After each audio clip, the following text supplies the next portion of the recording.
The envelope was ivory, thick, and heavy in a way that felt intentional. My name, Amara Lane, was scrawled in deep gold calligraphy on the front. No return address, no explanation. Just that. I found it in my mailbox one quiet Tuesday morning in November, tucked between a utility bill and a coupon flyer. For a moment, I thought it might be from a client. Maybe a holiday card, maybe even something from Leia's school. But then I saw the seal in the back, an embossed rose wrapped in a ribbon, and my stomach dropped before I even broke the wax. I didn't have to open it to know. Still I did. Slowly, deliberately, like peeling the lid off a box you've buried deep underground for years. Inside was a single invitation. You are cordially invited to celebrate the union of Madison Hale and Daniel Grayson.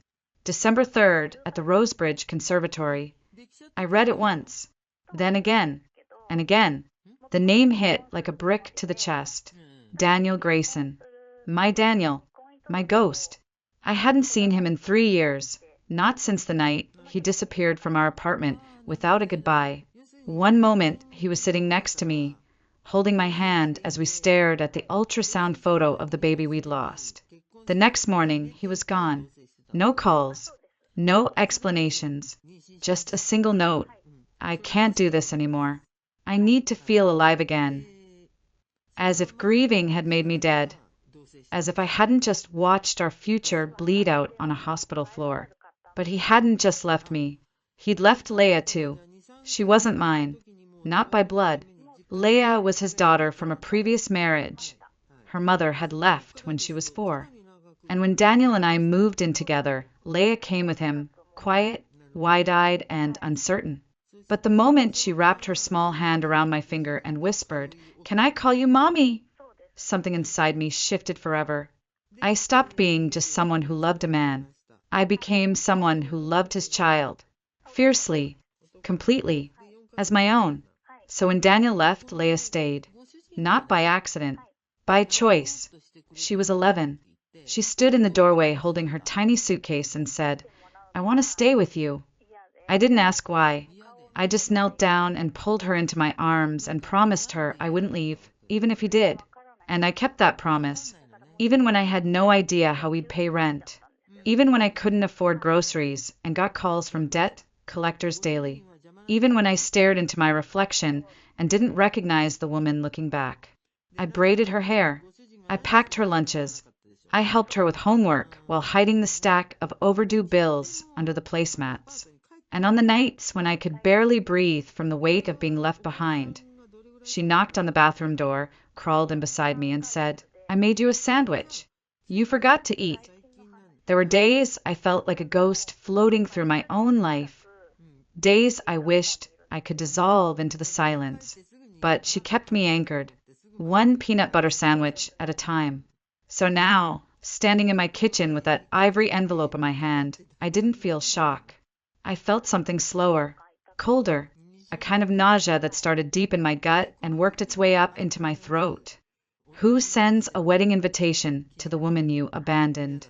Who decides that out of all the things to say after 3 years of silence, this is the way to reappear? I almost threw it out. I should have, but I didn't. Instead, I left it on the counter, untouched for 3 days. Every time I passed it, it whispered to me, a reminder, a taunt, a challenge. And then, one evening, Leia found it. She was 16 now, taller than me, quieter, with eyes that saw through everything. She picked it up, read it aloud without blinking, and looked at me. "You should go," she said. I laughed, not because it was funny, but because it was absurd. Why would I put myself through that? So I can see him start his new life with someone younger, prettier, wealthier. "No," she said softly. "So he sees what he lost." That made me stop. She wasn't talking about him. Not really. She was talking about me. The me I used to be. The me I had forgotten. The me that still hurt quietly and still showed up anyway. And maybe it was time he saw her, too. The week after Daniel left, the silence in our apartment was unbearable. Not the peaceful kind of quiet, but the kind that hums like an engine beneath the floor, a silence you can't turn off. It clung to the walls, to the bed sheets, to the inside of my mouth. Every breath I took felt like a reminder that the life I'd built wasn't real anymore, just a leftover echo in a space too large for one person to fill. But I wasn't alone. Leia was still there, small, quiet, and too perceptive for her age. She didn't ask where her father had gone. She just watched me, watched how I moved slower, how my eyes stayed red longer, how my voice trembled when I said goodnight. And then one night, when the electricity was off because I forgot to pay the bill, I found her in the kitchen lighting candles and cutting an apple in half. She smiled and said, "Let's pretend we're camping." I almost broke. We survived on peanut butter, tap water, and the memory of stability. I took freelance jobs wherever I could, websites for small businesses, poster designs, social media ads, anything. There were nights I stayed up until 3 a.m. fixing client logos, then woke up at 6 to make Leia breakfast and walk her to school. I told myself this was temporary, that I just needed time. But time moved like molasses when you're grieving and broke. Some mornings, I would forget to brush my hair. Other days, I wore the same shirt for 3 days straight because laundry soap was low on the priority list. I stopped answering texts. I stopped picking up calls unless the number was unfamiliar. Even then, 9 times out of 10, it was a debt collector reminding me that Daniel had taken the savings account when he left. All of it. I remember one evening, sitting on the bathroom floor with the water running. Not because I was showering, but because I didn't want Leia to hear me cry. My body shook, so hard I thought I might shatter. My chest burned. My arms were numb. The grief didn't come in sobs anymore. It came in waves of paralysis, like being underwater with no air in sight. Then a knock. Leia opened the door slowly, careful not to scare me. She was 10, barely up to my ribs. She sat down beside me with a paper plate in her hands. On it was a peanut butter sandwich, cut in half. "You forgot to eat," she said, placing it gently in my lap. I don't know what broke me more, the kindness or the fact that she noticed. I pulled her into me and held her tighter than I ever had. In that moment, I realized she wasn't just surviving with me. She was holding me together. After that night, I started therapy. I found a counselor who specialized in grief and abandonment. The sessions were hard, ugly even, but I showed up, week after week. I stopped lying to myself about being okay. I told the truth, that I was angry, that I was tired, that I was ashamed of how broken I felt. And little by little, the weight started to lift, not all at once, but enough to breathe. I downsized. We moved into a smaller apartment near Leia's school. I painted the walls soft green, bought secondhand furniture, and taped her art to the fridge. I got a used car that stalled in the cold, but ran well enough. I said yes to more clients. I charged higher rates. I set boundaries. I laughed again. Real laughter, not the kind that stings when it ends. And through it all, Leia never wavered. She learned how to make pasta. She reminded me to take breaks. She told me when a client was being unfair and not to let them steamroll your worth. She stood beside me not just as a child, but as a witness to my rebuilding. And in doing so, she helped rebuild me too. We didn't talk about Daniel much. Sometimes his name would slip out during a story, a memory, a mention of an old restaurant we used to go to. But mostly he faded, the way a person does when they choose absence over effort. The way silence becomes a language in itself. And yet, I kept the ultrasound photo tucked deep inside my desk drawer, wrapped in an old scarf. I couldn't look at it, but I couldn't throw it away either. Because even if the future I imagined had been erased, some part of it still lived in the choices I made every day. We survived. We adapted. We grew. And then, one day, without warning, came the envelope, the golden letters, the wedding. And I realized this wasn't the end of the story. It was the middle. The envelope sat on the kitchen counter for a full week before I touched it again. Every time I walked past it, I felt a tightening in my chest, like my lungs were trying to close in on themselves. Some nights I'd catch myself just staring at it, wondering who had really sent it. Was it Madison? Daniel? Some petty friend of his who thought pain made for a good punchline? I never found out, but deep down I knew what it was. A message, not an invitation. A message to remind me that I'd been replaced, that he'd found happiness without me, that I was disposable. I told myself I wouldn't go, that I had nothing to prove, that I'd already healed, or at least healed enough. But the truth was, healing doesn't always come in silence. Sometimes it demands confrontation. Sometimes it asks you to sit in the fire without burning. I left the envelope untouched until one night, Leah came home from school and saw it still sitting there. She didn't say anything at first, just walked past, set her backpack down, and opened the fridge. But a few minutes later, as she stirred leftover soup on the stove, she finally asked, "Are you going?" I didn't answer. Not right away. I was wiping down the kitchen counter, pretending to be busy. To what? She didn't flinch. The wedding. My fingers tightened around the sponge. "It's not a wedding," I muttered. "It's a performance." "So," she said, ladling soup into 2 bowls, "that doesn't mean you shouldn't be there." I turned to her, surprised by the calm in her voice. Why would I want to see him marry someone else? After what he did, after everything. Leah set the bowls on the table and sat across from me. "Because it's not about him." I scoffed. "Then what is it about?" "It's about you," she said. "Showing up, taking up space, not hiding anymore." I stared at her, 16 years old, wise beyond anything I'd ever been at her age. She didn't blink, didn't smile. She just looked at me like she'd already decided something, and I was the one who needed to catch up. And maybe she was right. For 3 years, I'd been shrinking myself, quieting my grief, smiling just enough so people wouldn't ask questions. I'd learned how to survive in the cracks, but I'd forgotten how to stand tall in the light. Maybe this was my chance to do that, not for Daniel, not for Madison, not for revenge, but for the woman I used to be, the one who loved fearlessly, who braided a little girl's hair every morning while the world fell apart. "Okay," I said quietly. "I'll go." Leah nodded, as if she'd known I would. "I already picked out your dress." I blinked. "You what?" She grinned, the first real grin in days. "I borrowed it from Aunt Mel. Navy blue. Classy. Makes your eyes look sharp." I laughed.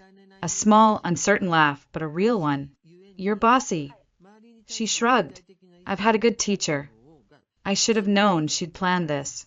Leah had always been the quiet kind of observant, the kind that noticed cracks and smiles and meaning behind silences. She wasn't just encouraging me to go. She was preparing me for it. Like she knew that this wasn't just a wedding. It was a reckoning. Uncle Malcolm, of course, agreed to drive us. He didn't ask many questions, he never did, but when I told him, his jaw tightened just slightly. "He's still a jackass then," he muttered. I didn't argue. The morning of the wedding, I stood in front of the mirror for nearly 20 minutes before putting on the dress. It was simple, but elegant, navy knee-length, with sleeves that hugged just right. I hadn't worn heels in almost a year, but I slipped them on anyway. They made me feel taller, grounded, like I could face anything, even if I trembled the whole time. In the hallway, Leah wore her catering uniform, black slacks, crisp white shirt, hair tied back. She looked like a professional, but when she saw me, her face softened. "You look strong." I smiled. "I feel terrified." "Same thing," she said, handing me my coat. We didn't speak much in the car. The conservatory was 40 minutes away, nestled on the edge of a frozen lake. As we pulled up, the glass roof shimmered under the pale winter sun. Everything looked perfect. Too perfect. Like a fairy tale, desperately trying to convince itself it was real. I stepped out slowly, heels clicking on the stone driveway. Uncle Malcolm gave my shoulder a firm squeeze. "You're doing great," he said before heading off to park. Leah gave me a look that said everything, "Don't flinch." And I didn't. Not even when I saw Daniel through the window. laughing beside a woman with golden hair and a dress that sparkled like it belonged in a bridal magazine. Not even when every part of me whispered to turn around, because for the first time in a long time, I wasn't here for him. I was here for me. The Rosebridge Conservatory looked like something out of a magazine. Glass ceilings arching above imported orchids, candles floating in crystal bowls, a live string quartet playing soft classical pieces in the corner. The kind of place built to impress or to distract. I walked slowly through the lobby, each step sinking a little deeper into plush carpet as the murmurs of guests swirled around me. People in designer suits and glittering heels, laughter that sounded just a bit too bright, and that polished, practiced hospitality that comes when people are trying too hard to look like they belong. I saw Daniel before he saw me. He stood near the bar, wearing a tailored black tuxedo and his signature smirk, the one he always wore when he was charming a crowd. That smirk used to be magnetic. Now it felt like an act I'd already seen too many times, one I'd stopped applauding long ago. Then I saw her, Madison Hale. White silk hugged her frame like she'd been poured into it. Her hair was spun gold, cascading in perfect waves over her shoulders. She was laughing, loudly, too loudly, at something someone had said, clutching Daniel's arm like a trophy. Every movement felt rehearsed, every smile too sharp, too white. She looked like she belonged in a bridal catalog, or maybe just on stage. Leah had already vanished into the catering prep area.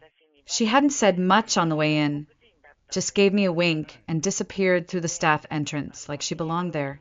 She'd insisted it was just a job, but I knew her better. She wasn't here to serve hors d'oeuvres. She was here to protect me in the quiet, fierce way she always had. Uncle Malcolm was seated near the back, just where we agreed. When he saw me enter, he gave a small nod. That was all I needed. A silent, grounding presence that said, "You're doing fine, even if it feels like hell." I slipped into the chair beside him and folded my hands tightly in my lap. My fingers wouldn't stop moving. I stared at the chandelier, the floral centerpieces, the embroidered tablecloths. Anything but the altar. But eventually I had to look. The ceremony began. The music swelled. The guests rose. And then Madison walked down the aisle like she owned the air itself. She beamed at Daniel with such theatrical devotion that it made my stomach twist. He didn't flinch. He didn't stumble. He recited his vows like he was reading from a teleprompter. Smooth, rehearsed, sterile. I didn't cry. I didn't blink. I just bit the inside of my cheek hard enough to taste blood, because for all the years I spent picking up the pieces of his life, I wasn't even a footnote in this one. The applause was loud. The kiss was dramatic. The photographers snapped a dozen shots in rapid succession. I felt like I was watching someone else's movie, the kind you already know the ending to, but you can't look away. Then came the reception. Waiters flowed like choreography. Champagne flutes clinked. Laughter echoed across the marble floors. I sipped water. Quiet. Still. Trying to make my body small enough to disappear. Leah passed by once, carrying a tray of bruschetta. Our eyes met. She didn't smile. She winked. That was enough. Then came the toasts. The best man went first, talking about Daniel's resilience, his loyalty, his sense of humor. I almost laughed. Almost. The maid of honor followed, gushing about Madison's heart, her kindness, her unwavering grace. And then Madison herself stood up, holding her glass high, and everything changed. "I want to say something," she said, her voice sparkling like her earrings. When I met Daniel, he was healing. He'd been through something painful. Someone had hurt him, damaged him, left him with scars. But I saw the real him, the man he could be if he was loved right. People chuckled softly. A few nodded. I felt my hands go cold. "He was broken when I found him," she continued, a smile tugging at her lips. "But I saved him. I healed him. And now he's finally whole." It was subtle, just a shift in the air. But I felt it. like the moment before a storm breaks, like the hush before lightning splits the sky. Every part of me was screaming, "Stand up, say something, throw your glass." But I didn't move, because the moment wasn't mine. It was hers. From the corner of my eye, I saw it, movement near the kitchen. One of the waitresses had stopped walking. Her jaw was tight, her fists clenched, and then she stepped forward toward the center of the room, slowly like she was walking through water. Leia. She removed her cap, held it in one hand, and raised her voice loud enough to slice through every clink of crystal and polished laugh in the room. "I'm his daughter," she said, "and I have something to say." Every sound in the ballroom stopped. Forks froze midair. Laughter turned into stunned silence. People turned in their seats, necks craning toward the young girl in the black apron and white button-up shirt now standing alone beside the dance floor. Leia's hands were steady, but her chest rose and fell like she was pulling breath from somewhere deeper than her lungs. Her curls had loosened from the bun she pinned that morning. Her eyes, sharp, brown, unflinching, were locked on the bride. "I'm his daughter," she said again, louder this time. "From before you. From before he pretended we didn't exist." Madison's smile didn't fall. It shattered. I watched it break apart across her face like thin porcelain. Her mouth opened, but no words came out. Just silence. Pure, sharp silence. Daniel turned in his chair. Slow, mechanical. His face was pale, slack. He looked at Leia like a stranger had walked in wearing his past. "She's not just the woman you mocked," Leia said, voice cracking slightly. "She's the woman who raised me." A gasp rippled through the room. Someone near the front covered their mouth. A waiter froze, tray hovering in midair. "I was 11 when he left," Leia continued. "He didn't just leave her. He left me. No calls, no letters, no goodbye. Just gone." She turned to the crowd. "But you all cheered when she called her broken, when she said she saved him. Like none of you stopped to ask what that meant." Her eyes locked onto Madison. "Did you ever ask him about me? About the kid he left behind? Or did you just like the version of the story where he was the victim?" Madison blinked rapidly, her lips parting, but still no words.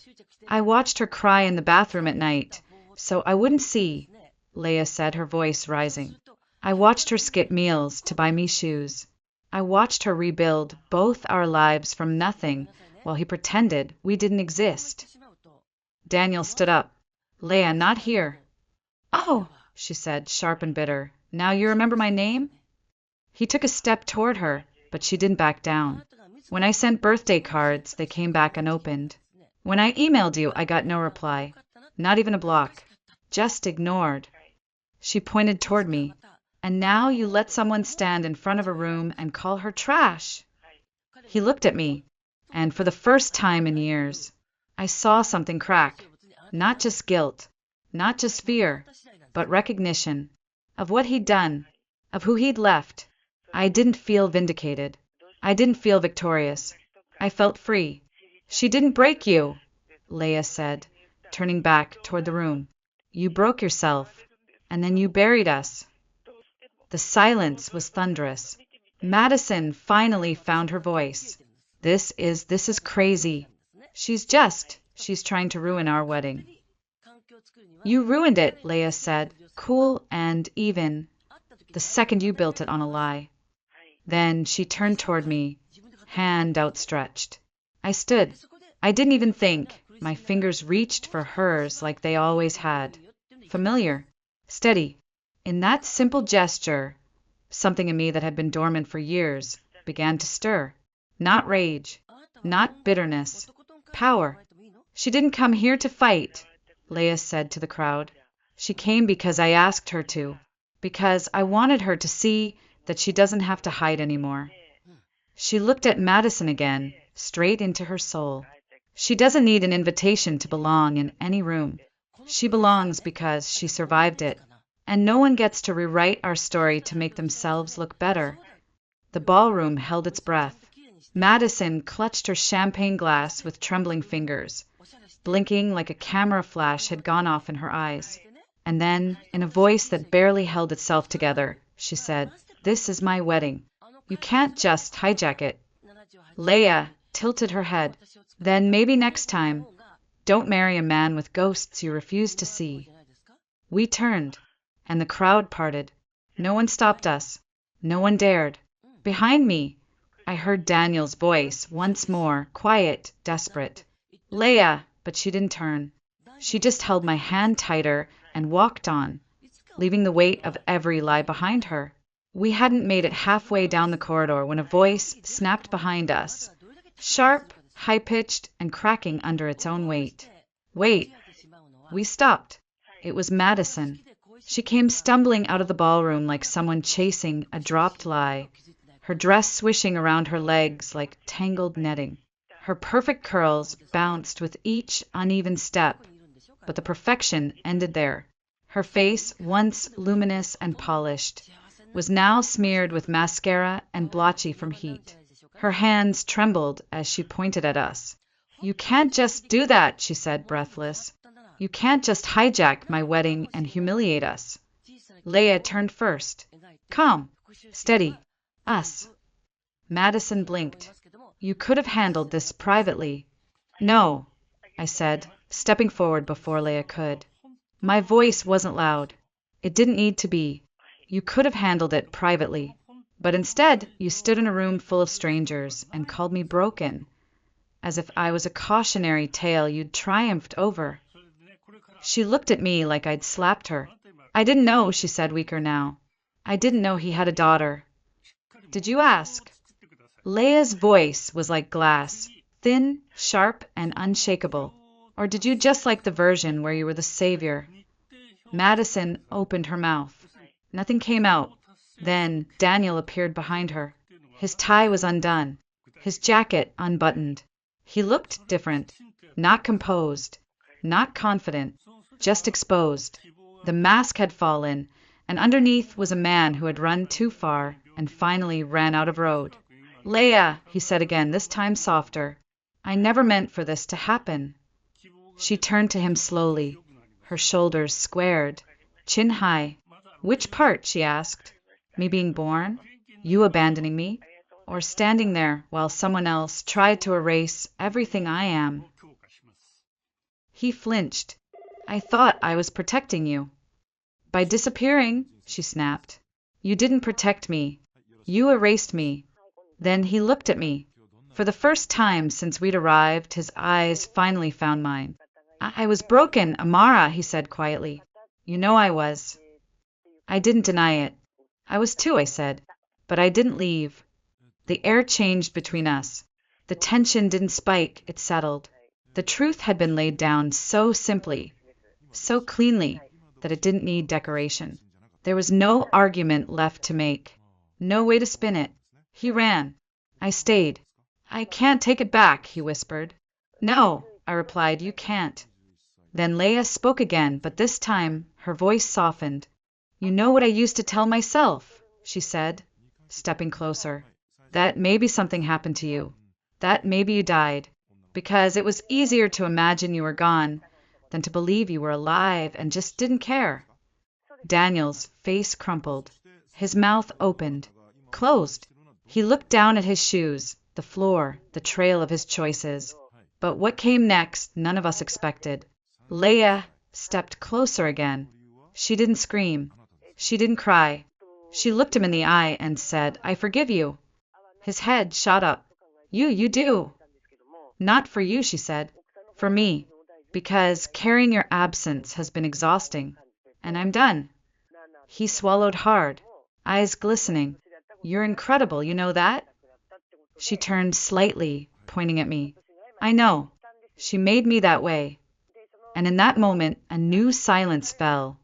Not heavy like shame, but still like peace. Like something sacred had just been named aloud. Madison stood off to the side, arms folded, eyes darting. "So what now? You just walk away and pretend none of this happened?" Leia tilted her head. "No. We walk away and let you sit in what you built. And I added, if you wanted a perfect story, you should have picked someone with nothing to hide. Neither of them said another word. We turned, walked toward the exit. Outside, the sky had begun to drizzle, a soft, silver rain that painted the sidewalks like watercolor. But we didn't run for cover. The storm we just walked through wasn't falling from the sky. It had already passed. Uncle Malcolm was waiting by the car. He didn't ask questions. He just looked at Daniel, still standing in the entryway, and gave us a slow, proud nod. Well, he muttered as we opened the door, guess that's what you'd call a mic drop. Leia laughed. I laughed with her. Not bitter, not forced. Real. For the first time in a long time, real. We didn't speak much on the drive home. The rain tapped gently against the car windows, a soft percussion that filled the silence with something almost comforting. Leia leaned her head against the glass, watching the blur of headlights and empty streets pass us by. I sat beside her, hands folded in my lap, feeling light. Not happy, not relieved, just light, because for the first time in 3 years, I wasn't carrying the weight alone. When we got home, Leia headed straight for the shower. I stayed in the kitchen, staring at the faint ring on the counter where that ivory envelope used to sit. The invitation was long gone, but its echo still lingered, not as a wound, but as a marker of where something had ended and something else had begun. The next morning, the world began to catch up. It didn't happen in headlines. It didn't make the papers, but it was everywhere, quietly, discreetly, unstoppably. Grainy phone videos started popping up online. One labeled, "Waitress shuts down bride's insult with epic speech." Another, "Bride gets humbled at own wedding." There was no audio in some clips, but you didn't need it. You could see the fear in Madison's face, the stillness in Daniel's, the fire in Leia's, and the woman in the navy blue dress standing silently beside her, me. I didn't post them. I didn't need to. The truth has a funny way of traveling on its own. People messaged me, friends I hadn't heard from in years. Some apologized for losing touch after Daniel left. Others just said, "You were so brave." But I didn't feel brave. Not at the wedding. Not when Madison mocked me. And not even when Leia stood up and shattered the script. I felt like someone who had finally stopped trying to disappear. I never heard from Daniel again. No follow-up call. No letter. No long-winded attempt to explain himself. And honestly, I don't think he had anything left to say. His story had already been written. Not in the vows he recited, not in the lies he told, but in the silence that followed his departure. That was his chapter, and we were done reading it. As for Madison, her name made the rounds in gossip circles for a few weeks. Enough to bruise.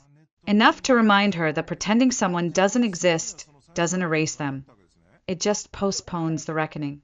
I heard from someone at the venue that she left the reception early. Said she wasn't feeling well. But I know better. The truth doesn't just hurt. It lingers.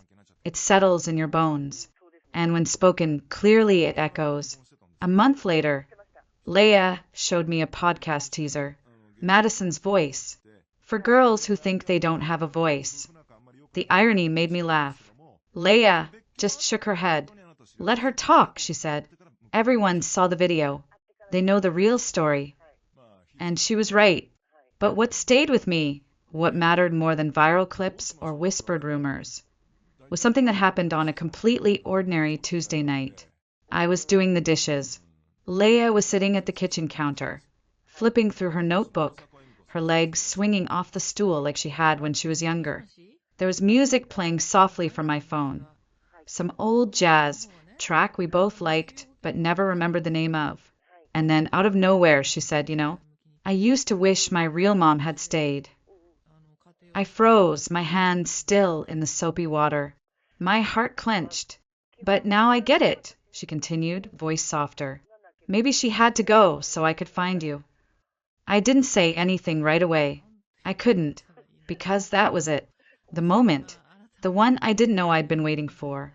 Not applause, not revenge, not an apology, just this: a kitchen, a daughter, a truth. I dried my hands, sat beside her, rested my forehead gently against hers. You saved me, I whispered. No, she said. You saved us. And in that moment, I understood something that had taken me years to name: that the strongest love stories aren't always romantic. Some are built in silence, in healing, in showing up when it's hard. Some are born the moment a child chooses to protect the person who never stopped protecting them. And that's what we had: a story built not on vows, but on survival. Winter melted into spring. The snow outside our windows began to recede, slowly revealing patches of earth beneath. Leia started hanging her coat on the lower hook by the door again.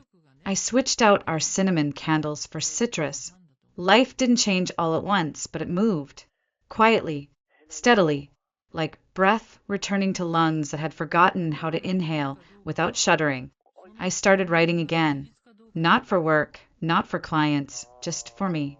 I opened a blank document one morning and typed out the words I hadn't been able to say out loud for years. I was left. But I am not what was left behind.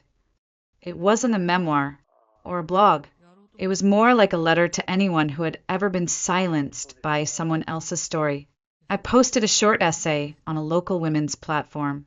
Nothing dramatic, just honesty, about being left, about being invisible, about coming back to yourself, one tiny act at a time. To my surprise, people responded. Not in thousands, but enough. Enough women who said, "Me too." Enough who said, "I thought I was the only one." And that was more than enough. One woman sent me a photo of her kitchen table covered in bills and a peanut butter sandwich. "Your daughter reminded me of mine," she wrote. "She fed me when I didn't have the strength to feed myself." I printed that photo, framed it, put it above my desk, because healing doesn't always look like triumph. Sometimes it looks like survival with buttered bread. We still didn't talk about Daniel much. Sometimes his name would slip out in stories. Sometimes Leia would ask about a song he used to play, but mostly he faded, not because we pushed him out, but because we no longer needed to carry the shape of his absence in our daily breath. And Madison? She eventually launched her podcast. I listened to one episode, just one. She talked about reclaiming narratives and choosing joy. I didn't feel anger. I didn't roll my eyes. I just closed the app. Some people need to perform closure. Others just live it. One evening, Leia and I were out walking, something we'd started doing together on Sundays, no phones, no distractions. She was talking about college applications, about maybe majoring in psychology. I asked why, and she said, "I think I want to help people feel seen, like you did for me." I stopped, turned to her.